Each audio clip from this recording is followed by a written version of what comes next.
ಸೂರ್ಯೋದಯದ ಕಾವೇರಿ ನದಿ ಹೊಳಪಿನ ಹನಿಗಳ ಮಧ್ಯೆ ಸೀತಾ ಹೂ ತರಲು ಹೊಲಕ್ಕೆ ಹೋಗುತ್ತಿದ್ದಳು.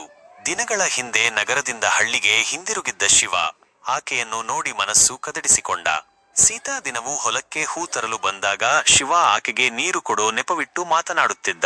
ಇಬ್ಬರ ಮಧ್ಯೆ ತಂಗಾಳಿಯಂತೆ ಪ್ರೀತಿಯ ಮಾತುಗಳು ಹರಿಯುತ್ತಿದ್ದವು. ಏಕದಿನ ಸೀತಾ ಅನಾರೋಗ್ಯದಿಂದ ಹೊಲಕ್ಕೆ ಬರಲಿಲ್ಲ. ಶಿವ ಆಕೆಯ ಮನೆಗೆ ಹೂ ಕೊಂಡು ಹೋಗಿ ಕಾಳಜಿ ತೋರಿಸಿದ. ಆ ಕ್ಷಣದಲ್ಲಿ ಸೀತಾಳ ಹೃದಯವು ಮುರಿದ ಬೀಗದಂತೆ ಬಿಚ್ಚಿತು. ನಿನ್ನಂಥವನೊಂದಿಗೆ ಕಾಲ ಕಳೆಯಲು ನನ್ನ ಮನಸ್ಸು ಸಿದ್ಧವಿದೆ ಅಂದಳು ಸೀತಾ. ಆದರೆ ಇಬ್ಬರು ಬರುವ ಸಮುದಾಯಗಳು ಬೇರೆ. ಹಳ್ಳಿಯಲ್ಲಿ ಗಾಸಿಪ್ ಆರಂಭವಾಯಿತು. ಪಿತೂರಿ ಮಾತುಗಳು ಆವರಿಸಿದವು. ಆದರೂ ಶಿವ ಹಿಂದೇಟು ಹಾಕಲಿಲ್ಲ. ದೊಡ್ಡವರ ಮುಂದೆ ನಿಂತು ಹೇಳಿದರು, ನಾವು ಒಬ್ಬರನ್ನೊಬ್ಬರು ಗೌರವಿಸುತ್ತೇವೆ.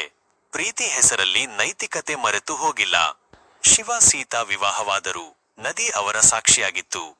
ಆ ದಿನದಿಂದ ಕಾವೇರಿ ನದಿಯ ತೀರವು ಪ್ರೀತಿಯ ತೇಜಸ್ಸಿನಲ್ಲಿ ಬೆಳಗಿತು.